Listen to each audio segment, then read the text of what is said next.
All right, folks, you may know him from the HBO show The Wire, but he is also part of the fantastic new show that you hopefully are watching, HBO's True Detective. Michael Potts, how are you, my friend? I'm great. I'm great. Michael, so glad that you could fit us in. And this show, I mean, it has to have surprised everybody, even the folks at HBO. Oh, I'm sure. I was just saying last night with friends. I said, the hope was that people would like it, but had no idea people were going to like it this much. Um, so yeah, it caught us all by surprise. I think HBO, again, they have obviously a track record of pulling out all the stops, but I'd like you to speak to just the approach here because it has such a large scale film approach. Obviously, it has A-listers, Matthew McConaughey and Woody Harrelson and all of that. How did HBO, let's go back to the beginning and say, how did Nick Pizzolatto, for those of you, he's a creator, and how did he approach you? This is what we're trying to accomplish. What was the initial concept of the show, so to speak? Well, the initial concept that he basically discussed with us is about it being an anthology series, that each season would be a new cast, new story, a new case, and new location is basically what we were told. We didn't get into, he didn't so much get into the specifics of style or anything like that. That was pretty much put together as we were in the middle of doing it because I remember we only had the first two episodes. The first two he had written for HBO and sold to HBO, and he was basically continuing to write the scripts as we were actually beginning to shoot the first two episodes. So it was like a nice little surprise. every few weeks we'd sit down to a table read to find out what happened next. Well, that answers my next question. Yeah. So you don't go in knowing a lot, because this is obviously, folks, this has got one cliffhanger after another. Once you get to episode 4, you need to be strapped in and ready for the roller coaster ride. So you don't go in knowing like what ends up happening in episode, let's say 6 or 7, when you're filming 4. It's kind of like you're finding out some of this stuff as you kind of go along. Right. In this case, it was. I mean, there are other things, of course. The episodes are written before, and you get them earlier on to read them. But Nick was pretty much writing them during it. So yeah, we would shoot 3 and 4, and maybe a week later or 2 weeks later, we'd get maybe 5 and 6, or just 5, and then even changes to that later on. So no, we really didn't. I remember. Well, let's see. We wrapped in July. We probably didn't know 7 or 8 until sometime in early June, I think. Well, now we know Maybe we late have May, early June. season 2. Has there been any real word on when you guys will go back into production? Are you filming now, or what's the? No, there's no filming going on now, and no, I haven't heard anything about when they're going to go back in. I think it's allowing Nick to the time, which he's warranted and gained, Absolutely. certainly, because you have to follow this up. This has been an extraordinary first season, so I'm sure HBO is going to give him as much time as he needs. And, along with other projects that I'm sure now he's being courted about. When you go into audition for Gilbough, do you have a lot of sides? They give you a lot to go on, or what do you use to kind of develop and present this? This is how I see that character. Well, in this case, we were given 3 sides from I think, 2 episodes. So that's as much as we were given in the initial audition that I put on tape first, and then when I came back and met Nick and Carrie, and basically we worked together on the scene and started being paired up with different people, prospective partners, and just basically given adjustments and how they wanted to see it done. So now there was the case and what was going on in the scenes, basically the information of the scenes, but not necessarily information about the characters, as it were. So that was something that came later. You're no stranger to working with A-listers like this. But what is it like on set with folks like Matthew and Woody, and what their resume brings to a production like this?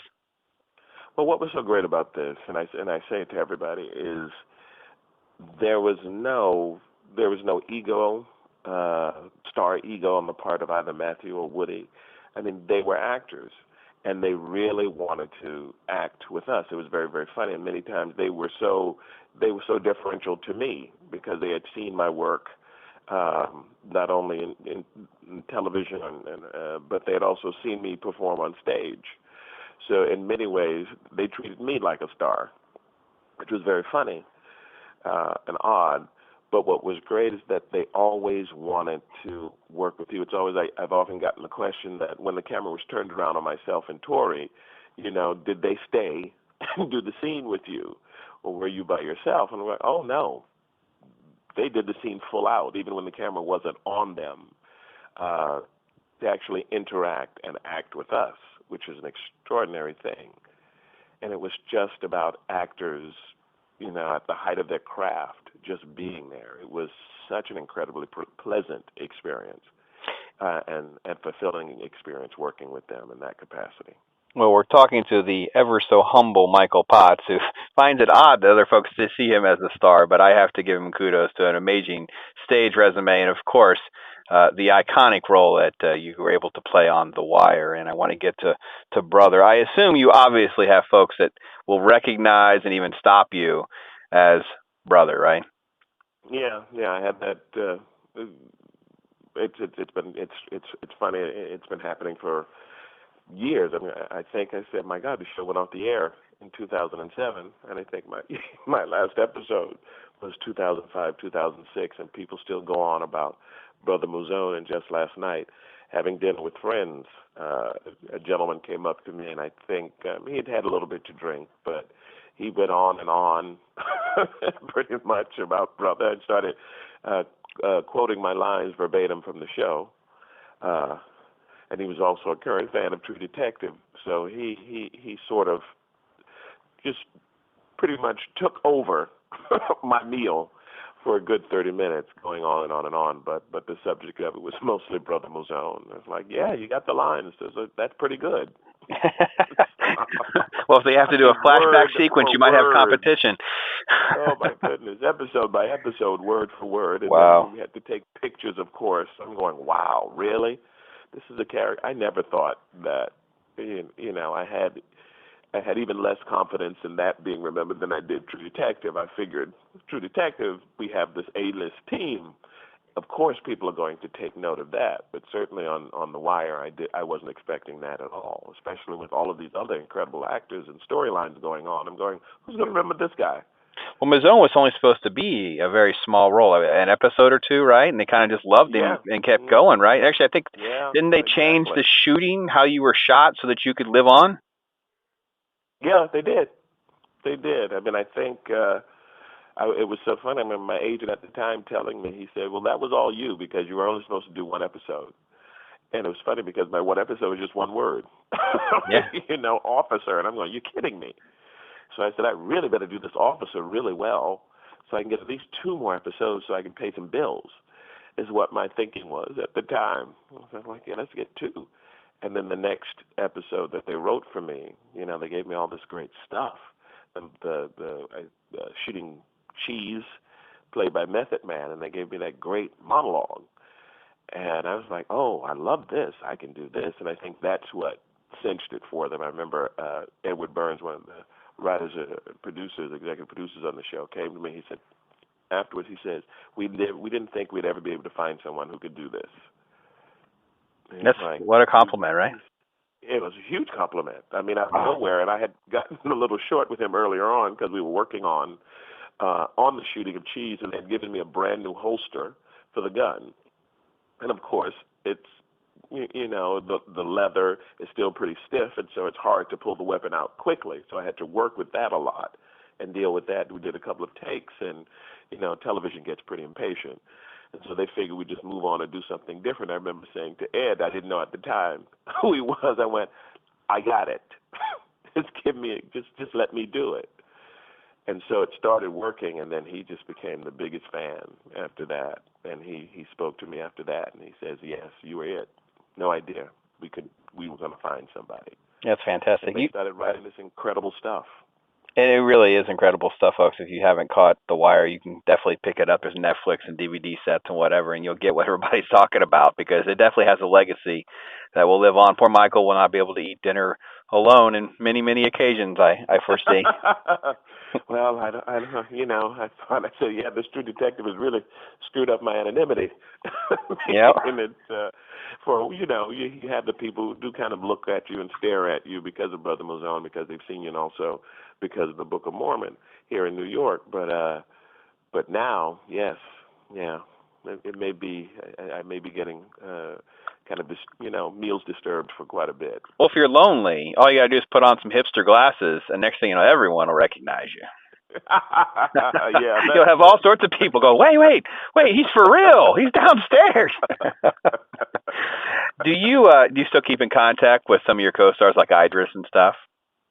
No, I haven't been in touch with Idris as much. I know I run into Michael K. Williams Yeah. often. Certainly Lance Riddick, because we both went to Yale. He was like 2 years behind me when we were there, so I know him. Dee Dee, Lovejoy is someone I see often and I'm in touch with quite often. Chad Coleman I run into once in a blue moon. And Clark Peters. I see him quite often. That's awesome. That's great. Such a camaraderie, I know, with all the HBO productions. Everybody always talks about that. It's just you become such a family and so unified with this. Set. Such a good set to be on. Just regular people. It's just like, yeah, we're just doing a little show here. We're all good, That's what you always hear. You hear the same thing about like Sopranos and stuff too. And everybody always kind of has this sort of like legacy behind the scenes. Like these are just regular cats doing what they love, and that's to me what makes it so great. Is because you're just so passionate about it, right? Absolutely. Just cool people. None of that, what some people might, think pejoratively is that Hollywood thing. Just people. Just cool people you can hang out with. Well, you obviously have a ton of other appearances and things like that, Law and Order and all that, but I can't not throw in a question or so, or at least you had an appearance on one of my favorite, Bored to Death with Galifianakis, and you didn't have, folks, you probably haven't seen it. I'm kind of that, I'm revealing how geek I am here by pulling this out. Talk about pulling out something for the dinner table conversation. Tell everybody a little bit about what the role was really about. On that show, I played the character of Yusef, a gay South African colonic hygienist. Fantastic. And he was sort of the Zach Galifianakis character's colonic hygienist. He was having issues in his relationship with his girlfriend.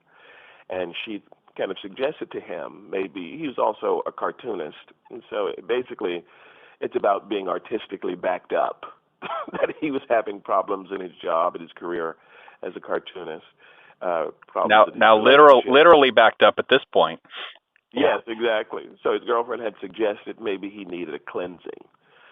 And so they come to me, Yusef, for his colonic.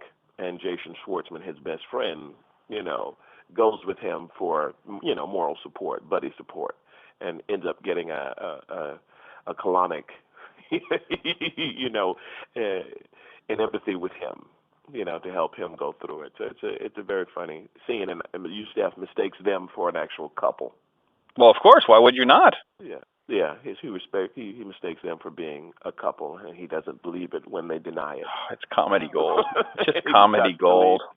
That Zach is abusing Jason because of in his PI line of work. He had gotten injured by the time they came back for a third session. That's fantastic. So it's very, very funny. Yes, it is. I guess the key line that Yusef had at the end when he's trying to reassure Zach that it'll be pleasant is that I'm going to find all your treasures. Yes, that quarter when you swallowed as a child, we're gonna fish that out of there.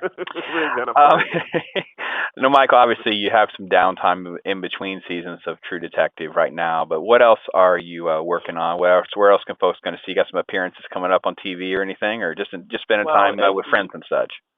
Yeah, there are, a little bit of all of that. I know right now I'm in the middle of SVU is extending the arc of the character that play, the AIB Sergeant Cole Draper. He was just on last night, and I think they're saying 2 or 3 more episodes are coming up that I'll be shooting at some point this month. There's a new television show called Coercion. In fact, I go to a table read for that, where I play a CIA branch chief. and I don't know how long, what the arc of that character is going to be. So that's going to be coming up very, very soon. But hopefully by, April or May, I'll get some time to get away somewhere and go lie on a beach for a week or so. That's But fantastic. Still very busy. Still very, That's very okay. busy. You got to take the work when it comes and enjoy the challenges. That's good stuff. Good stuff. Yeah, it is. No, it all looks bright. Folks, keep up with Michael. I know I follow him on Twitter. That's Michael Potts NYC. I don't know what else. Are you on Facebook and other stuff, or are you not really do the social media too much? No, I'm big on I'm big on Facebook. I'm on Facebook. I'm on Instagram as mpot62, and just Michael Potts on Facebook. Easily find me.